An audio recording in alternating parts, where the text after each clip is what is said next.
This is ESBR Boxing. Delighted as always to be joined by Niall. Niall, we're here. We're reacting to the news that Naoya Inoue is back in action. We'll see him for the first time in 2024 as he faces the Mexican Luis Nery. Nery, obviously a two-weight world champion, having been a bantamweight world champion and a super bantamweight world champion. Just one defeat on the resume, and then obviously Inoue doesn't need any introduction, does he? Now the undisputed super bantamweight champion, having beaten Marlon Tapales and Stephen Fulton in his two fights up at 122 pounds after being obviously undisputed at bantamweight as well. Every time Naoya Inoue fights, mate, I look forward to chatting to whoever it is. I feel like it's been me and you a lot quite recently talking about Inoue, and I very much enjoy it. And here we are again. As I said, May is Tokyo in May. Naoya Inoue's next fight, defending all four of his world super bantamweight titles against Luis Nery. I'm excited for him, mate. Kind of came from nowhere, and I love seeing this when fights like this kind of come out of the blue. So yeah, Niall, thanks for joining me, mate. Just sharing your initial thoughts on this announcement.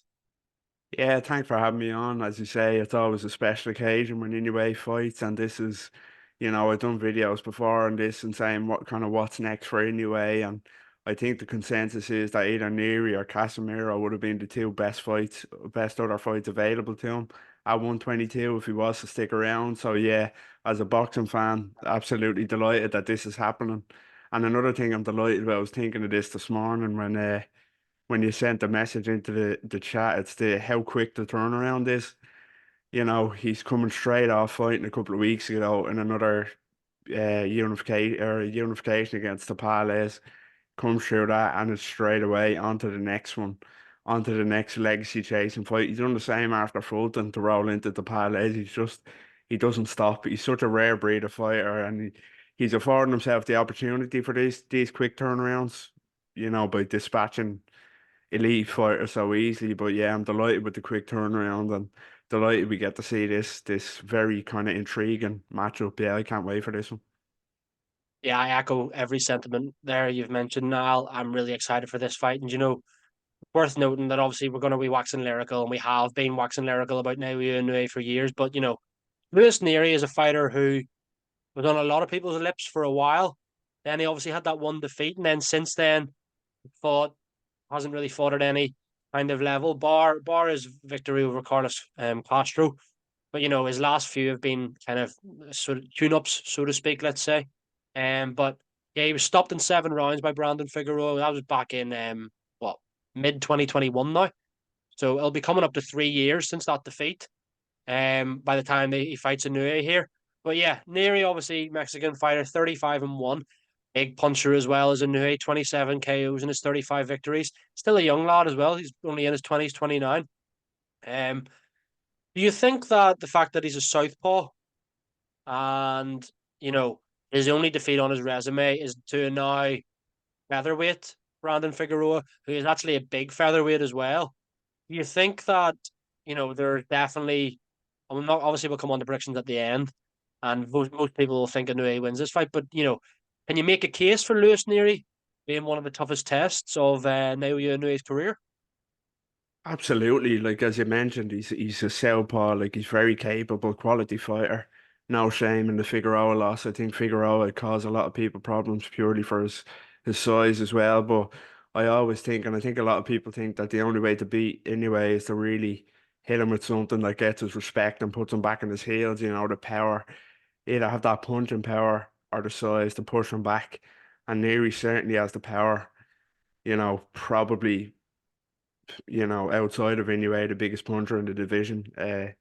He's had quite a stagnated career, obviously out of the ring issues as well, but he's a very, very talented fighter, quick, technically sound, and has the power that could very well catch Inoue's respect. So I think this is a very dangerous test for him, and you could make a case for him causing Inoue some quite serious problems in this. We'll keep predictions for the end, but yeah, I think it's a very interesting test for anyway. Absolutely, mate. It's interesting. You mentioned there, kind of stagnated career, a bit of Lewis Neary of late, outside of the ring issues that we all know are well documented as well. But, you know, forgetting that for a second, inside the ring, he is a quality fighter. You're not a two-weight world champion for nothing. regardless of whether it's down at the lighter weights and it's maybe easier to move through those weights because there's not as big a disparity between each weight division. There's maybe only 3 or 4 pounds, but even at that, he's a quality fighter. And like the one defeat is the Brandon Figueroa. A lot of people, including myself, would have him as like one of the best featherweight, despite not being a world champion at featherweight. You maybe have a lot of people have him as a number one or two. Um, his only defeat obviously um came to Stephen Fulton, who obviously then Inoue made look light work of. So if you're looking at it that way, the whole, oh well, Nery got beat by Figueroa, who got beat by Fulton, who got hammered by Inoue, then you're like, yeah, you make Inoue a big favorite, and he will be a big favorite. But we all know boxing doesn't work like that. The old cliche, styles make fights. But yeah, man, I can definitely see Lewis Nery causing him a few problems, maybe especially early doors. I think that recent Tapales one, for example. I know the stoppage came in the 10th round. They also floored him in the mid rounds, but without winning a lot of the rounds, or maybe some people might not even have given him 1 or 2 rounds. Think that Palace did make Inoue think at certain stages and was firing back and was causing the odd issue. But then obviously Inoue is just that good that he overcame those problems with flying colours. In terms of a path to victory for Lewis Nery, do you feel like the only way he can win is via stoppage, or could you see a world in which he outboxes Inoue?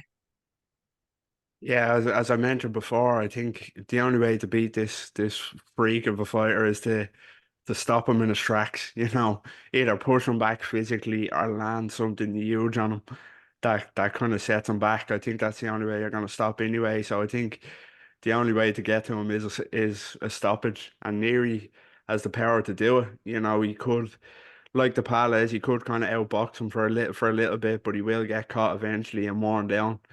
Nobody's surviving that kind of power when you do get caught. So I think you have to take the fight too anyway, get it on his chest and land something big, to get his respect. So I do think that's the only way for Neary to have a chance of winning here. Could he do it? Possibly. But yeah, I think as opposed to outboxing him, that's his key to victory here for me. I completely agree, mate. I think, without sounding like a broken record, every fight Inoue is going into now, you're favouring to win the fight via stoppage realistically. And you're also saying the only way he's not going to win is if you stop him. But that's far easier said than done. We've kind of talked about it, mate. We're coming to the end of the video now, so it is time to give a very early prediction, of course, with the fight still months away. But as of today, in January, what are your feelings on this fight, Niall? How does it go down in May in Tokyo as Inoue and Nery goes down? Who's winning and how? I'll keep it simply. I'll say anyway, stoppage. And that's no shame on Nery. I just don't think nobody at 122 was beaten anyway. Nobody at 126, I think, is beaten anyway either. He's a great fighter we're dealing with. There's the question of when anyway or when Nery lands, what'll happen. But we've seen anyway against Daenerys. Daenerys, one of the biggest punchers at the lower weight classes, landed on him, and anyway ate it. He broke his eye socket, but he didn't. It didn't buckle him at all. If Neary lands and the legs kind of get shaky, if anyway we could be in for a shock. But I just think anyway he'll survive. He has a great chin as well as everything else to survive and wear him down and stop him late. So yeah, another anyway stop it for me. I find it hard to disagree with you, mate. I'm going to have to go with an Inoue stoppage as well. Probably somewhere in the mid rounds again. Don't see him blowing away someone of the caliber of Lewis Neary early on, but could see him potentially, being round 5 to 8, somewhere around that kind of mark, and maybe even later. But yeah, I totally concur with everything you said there. Now, not really much more I can add. I think that yeah, the writing is on the wall, unfortunately, already for Lewis Neary, which is mad considering the fight's only really just been announced. Listen, mate, thanks very much for that. I appreciate you jumping on with me at short notice, and yes, that we were of course reacting to the news of Naoya Inoue and Lewis Nery. Guys, let us know your thoughts on the fight. Do you give Lewis Nery a chance? Is he a live underdog here? Could he be the first man to defeat the great Naoya Inoue, or will Inoue just cement his legacy even further and defend all of his 4 belts at super bantamweight? Now, thanks very much for joining me, mate. Appreciate it as always, and speak to you again soon. Cheers, Paul. Take care.